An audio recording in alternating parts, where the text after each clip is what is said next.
उफ उफ, कितनी जोरों की सुसु आई है। अगर जरा भी देर हुई तो यहीं निकल जाएगी।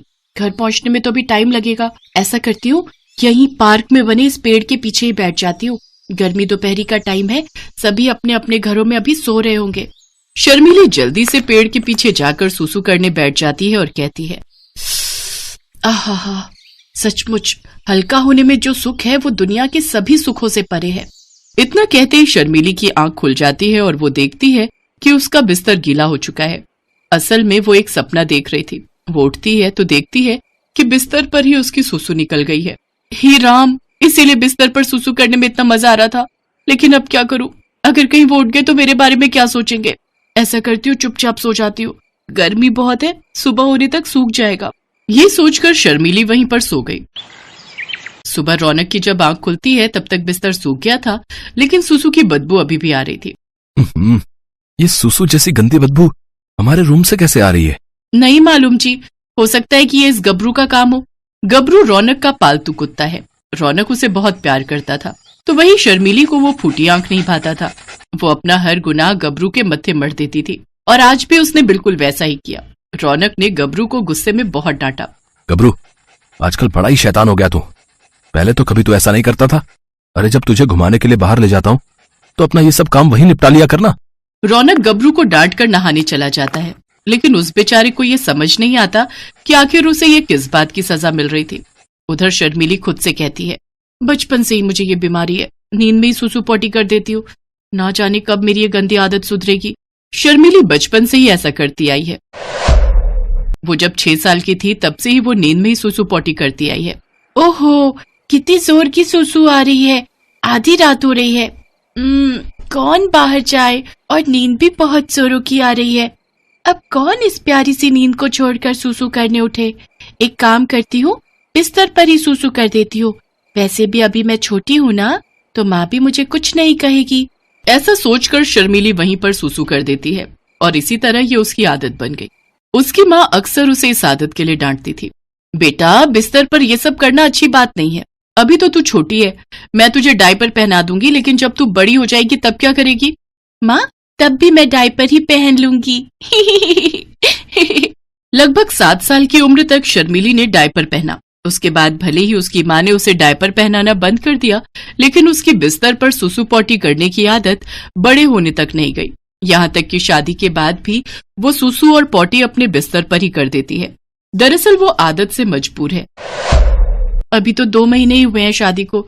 मुझे जल्द ही कुछ करना होगा, नहीं तो मेरे पति को मेरी इस आदत के बारे में पता चल जाएगा। एक दिन शर्मिली दिन में खाना खाकर सो गई और उसे बहुत तेज पोटी आई। उसे फिर से सपने में लगा कि वो टॉयलेट में है और वो फिर से बिस्तर पर ही पोटी कर देती है। तभी उसकी नींद खुलती है। ओहो, जिस बात का डर था फिर से वही हुआ। तभी उसकी सास शांति कमरे में आती है। बहू, ये कैसी गंदी बदबू आ रही है? ये बिस्तर पर क्या लगा हुआ है? हे भगवान, बिस्तर पर पोटी, छी छी छी छी। माँ जी, वो गबरू यहाँ आया था ना, ये पक्का उसका ही काम होगा। बिल्कुल सही कहा तूने। मैं तो रौनक को समझाते समझाते थक गई थी कि उसको घर मत ला, लेकिन उसने मेरी एक न सुनी। अब भुगतो। आप परेशान मत होइए माँ जी, मैं इसे साफ कर दूंगी। शर्मिली ने फिर से सारा इल्जाम गबरू के सिर पर डाल दिया। फिर गबरू जैसे ही उसके कमरे में आया, वो डंडा लेकर उसको मारने लगी। बेचारा गबरू दुम उठाकर वहां से भाग खड़ा हुआ, लेकिन वो समझ ही नहीं पाया कि आखिर उसके साथ ऐसा क्यों हो रहा है। उधर शर्मिली ने चादर धोकर सूखने डाल दी और नई चादर अपने बेड पर बिछा दी, लेकिन उसे अभी भी इस समस्या का हल नहीं मिल रहा था। तभी उसे अपने बचपन की वो बात याद आती है। माँ, मैं बड़े होकर भी डायपर ही पहनूंगी। अरे, ये आइडिया मुझे पहले क्यों नहीं आया? अभी बाजार जाकर अपने लिए डायपर खरीद कर लाती हूँ। आज रात तो मैं पक्का डायपर पहनकर सोऊंगी। शर्मिली बाजार से डायपर खरीद कर ले आई और रात को उसे पहनकर निश्चिंत होकर सो गई। अगले दिन सुबह जब रौनक ऑफिस जाने के लिए तैयार होने लगा तो उसने अपने कपड़े लेने के लिए अलमारी खोली तो वहां पर रखा डायपर का पैक उसने देख लिया। वो शर्मिली से पूछता है, डायपर? अरे शर्मिली, ये एडल्ट डायपर किसका है? जी, ये आपके गबरू के लिए है। आजकल घर में हर जगह गंदगी फैलाए रखता है, जहां मर्जी सुसु पोटी कर देता है। वो अपने पति से ये सब बातें कर ही रही होती है कि तभी उसकी सास शांति वहां पर आ जाती है। हाँ, बिल्कुल सही कह रही है बहू। अरे कल तो इसने तुम्हारे बिस्तर पर ही पोटी कर दी थी। गबरू, क्या ये सब सच है? आप इससे क्या पूछ रहे हो जी? ये कौन सा आपसे कुछ बोलकर आपको सारी बात बताएगा? भले ही ये कुछ बोल ना पाए, पर झूठ भी तो नहीं बोलेगा। इंसान थोड़े ना है ये। शर्मिली हर रोज डायपर पहनकर सोती और अगले दिन सुबह जाकर उसे घर के पीछे नाली में फेंक देती। लेकिन एक रोज जब वो डायपर फेंकने गई तो एकदम से आंधी चलने लगी और वो डायपर उड़ते हुए एक पड़ोसन के ऊपर जा गिरा। डायपर में पॉटी लगी हुई थी। पॉटी वाला डायपर देख तो उस पड़ोसन का दिमाग ही खराब हो गया। उस पड़ोसन का नाम ओमवती था। उसकी शर्मिली की सास से बिल्कुल भी नहीं बनती थी और वो डायपर देख चिल्लाते हुए कहती है, इस शांति को तो मैं बताती हूँ, गंदा डायपर मेरे ऊपर फेंकते हुए इसे शर्म नहीं आती। ओमवती शांति से लड़ने के लिए उसके घर पहुंच जाती है।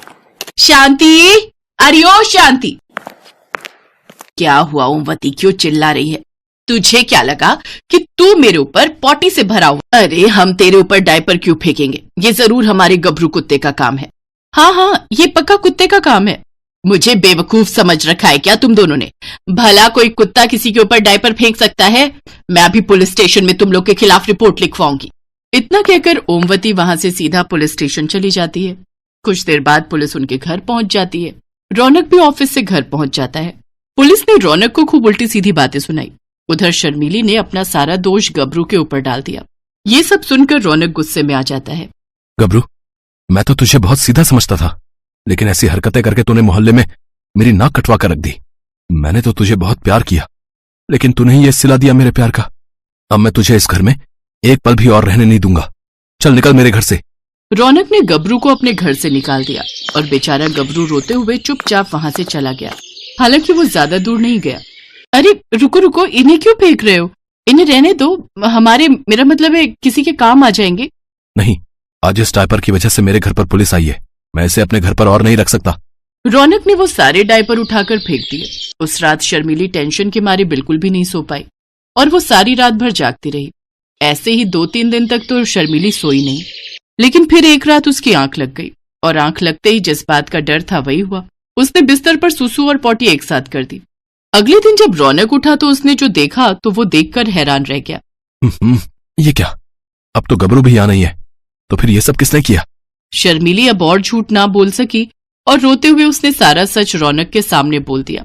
मुझे माफ कर दीजिए जी, मुझसे गलती हो गई। मुझे बचपन से ही ये रोग है। इसका मतलब ये सब तुम कर रही थी और डायपर भी इसीलिए खरीदा था और सारा का सारा इल्जाम मेरे गबरू पर डाल देती थी।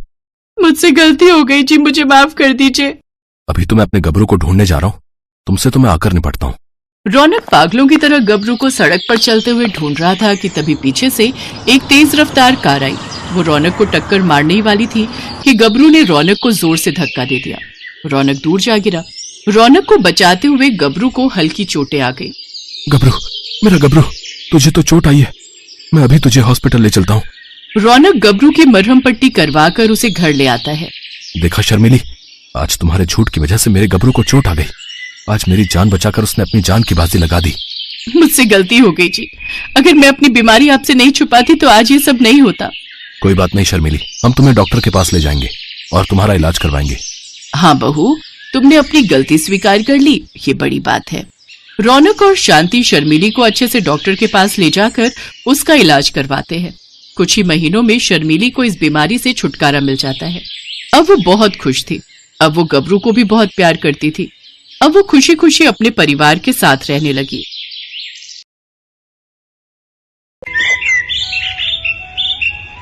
ललिता और उमेश मुजफ्फरपुर के पास बसे एक गांव में छोटा सा चाय का खोखा चलाते थे। रोजाना की जो भी कमाई होती थी उसी से ललिता और उमेश अपना और परिवार का गुजर बसर करते थे। परिवार में ललिता की ननद और 2 बच्चे थे। ये लो भैया जी आपकी चाय। उमेश भाई, जरा एक चाय और मठरी देना। ये लो भैया जी। अरे अरे, ये बारिश तो बहुत जोरों की शुरू हो गई। पिछले 3 दिन से नहीं रुक रही। हम तो सोच रहे हैं कि कल सुबह ही ये गांव छोड़कर शहर चले जाएं। अब ये कोई भरोसा नहीं कि कब क्या मुसीबत आ जाए, समझ रहे?